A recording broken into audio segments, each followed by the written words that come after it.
hahakutin para na i-project yung image na ang daming sumusuporta. Deception eh. Ano? Na, uy, ang dami ah. Wow, galing, galing. Bagong Pilipinas nilo-launch. How stupid. Yung pangingibabaw ng taong bayan sa Constitution and then sa gobyerno. Dito lang yung gobyerno. Oh. Yan ang umu-order sa inyo dito. Nandito kayo, tusan kayo. Aten. Yung mga PNP, okay lang na pumunta kayo kasi trabaho eh. Lalo na yung naka-duty. Pero hindi naka-duty, what for? What for?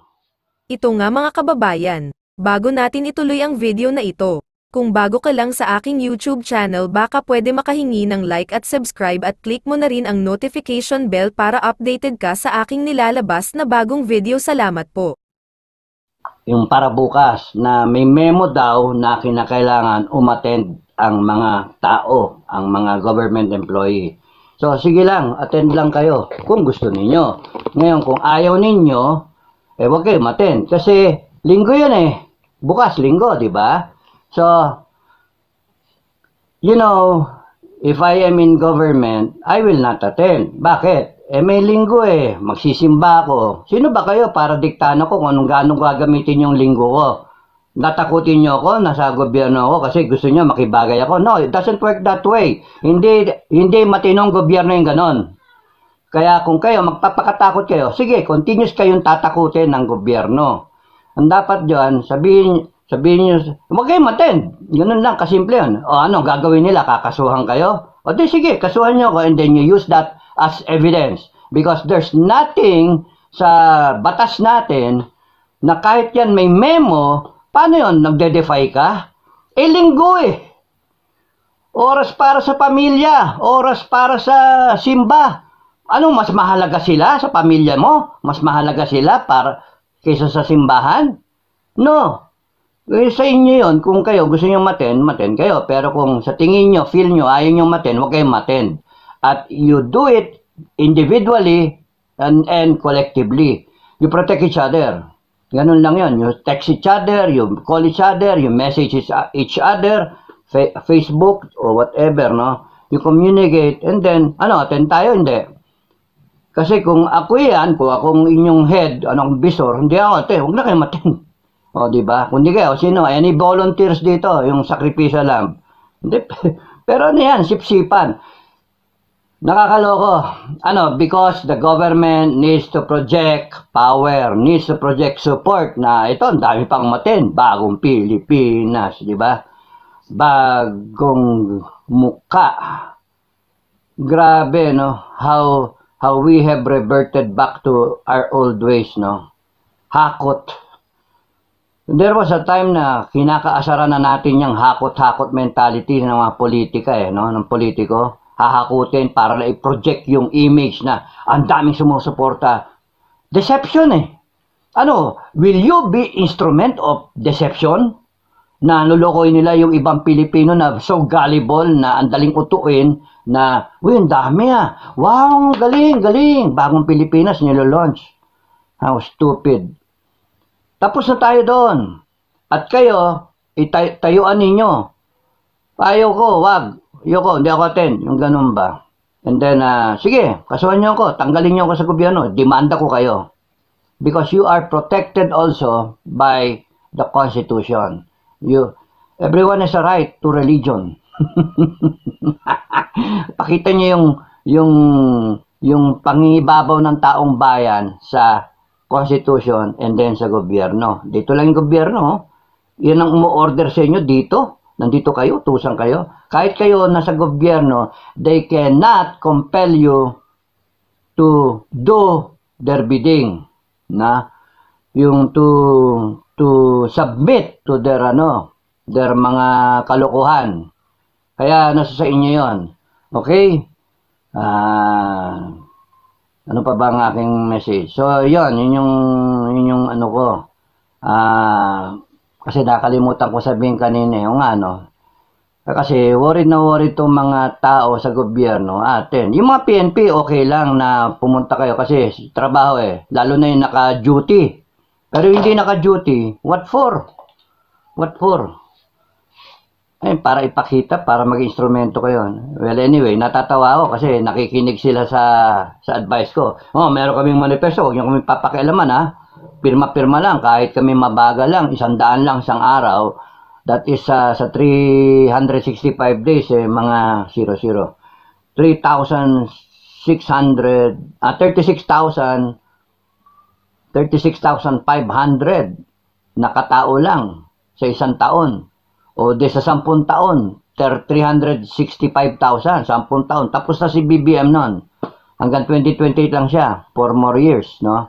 4.5 years. So, you see at that rate, that's why, thank you for not shutting down my Facebook because you don't see it as a threat. Diba? Ganun lang yon. So, ngayon, magpapakita sila ng ng manpower. Ayan, hakot. Ayan na. Kinukumpel lahat, may memo, interagency memo, agency memo, na internal memo. Kalokohan yan, The government is trying to deceive our fellow Filipinos. And if you will allow yourselves to be used by such a deception activity, then you're part of them. You're part of the whole thing. Patawarin na kayo ng langit. Okay? So ngayon, mga Pilipino, huwag kayo mawala ng pag-asa na, wala nang pag-asa tayo, Pilipinas, ganito. Huwag kayo malalo moral. Kasi sinabi ko nga sa inyo, ganyan lang, pababang ganyan, self-destruct Kasi araw-araw, dinadagdagan nila. Ayan, mali na naman sila, hahakot sila. O yung mga tao na nagtatrabaho sa gobyerno, maasar lang sa kanila. Naasar na ang tao sa PCS, naasar ang tao doon sa mga tawag dito, sa mga nangyayari. Yung ICC, yung PI, mga napapa-PI na nga mga tao, tuloy-tuloy pa rin. So, pinapakita na si BBM natin control. In fact, would you believe na hindi niya alam lahat yan? Alam niya lahat yan. May bas-bas niya yan. Ano siya, hindi nakikinig sa balita? Hindi siya nagse-cellphone? Wala siyang time? Yung mga anak niya, sasabihin niya. Yung asawa niya, sasabihin niya. Yung intelligence niya, sasabihin niya. Yung mga nakapaligid sa kanya, advisor, sasabihin niya sa kanya lahat na nangyayari. So, hindi ako naniniwalang hindi alam ng presidente. Ang tanong, kung alam yan ng presidente, bakit hindi siya sumasagot? Hindi niya tinutugunan yung mga problema. Hindi niya tinutugunan yung mga hinanaing ng tao. Bakit hindi niya sagutin yung issue sa droga? Ba't hindi niya pagalitan si Tamba, "Oy, animal ka. Tignan mo yung ginagawa mo. Ano ka ba? Sino ba presidente sa atin dalawa?" O, di ba? Palitan ka, papalitan na, ikaw. Sige, sumigi ka pa. Makakatikim ka sa akin. Buntalin ko pa yan Pagka ako yung presidente, buntalin ko si Tamba. Tarantadon to. Congressman ka, presidente ko, tapos aasta-asta ka dyan. Kaya lumalabas na talagang alam ng presidente. And kung titignan niyo yung kay Maharlika na kinukwento niya sa isang text message ni Ate Amy, lumalabas na talagang galit na si Amy. Tama. Na kaya nga Kaya nga